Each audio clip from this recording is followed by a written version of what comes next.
يا جماعة بيكاتشو تزوج وما راح تصدقوا مين الشخصية اللي تزوجها، مشهورة جدا والكل بحبها. الشخصية اللي تزوجها بيكاتشو وراح تنصدموا يعني مين هي. راح اوريكم اياها الان، بس قبل ما اوريكم اتمنى لكم اياها فول لايك.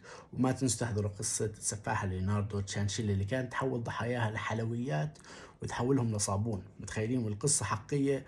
لا تفوتك، نزلتها كاملة على احمر، بس اكتب اسمي محمد تميمي واحضرها. اذا انت على اصفر بس روح على احمر واكتب محمد تميمي بعد ما تخلص هذا الفيديو واحدة القصة. وإذا أنت على الأحمر في هنا شريط ليوناردو تشانشيلي اللي حول كانت تحول ضحاياها لصابون وحلويات. اضغط عليها واحضرها وادعي لي، صدقني هاي القصة راح تفوتك. إذا ما حضرت راح تفوتك كثير. واشتركوا طبعا هناك وتابعوني هنا على الأصفر، تابعوني اشتركوا معاي.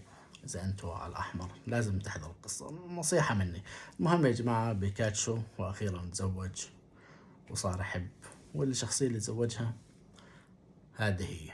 اكتبوا رأيكم بالتعليقات. ما تنسوا تحضروا القصة وكمان تتابعوني وتشتركوا معاي. هاي الشخصية اللي تزوجها قيموا لي جمالها من 10 بالتعليقات. تحسوها شخصية جميلة يعني ولا مو جميلة؟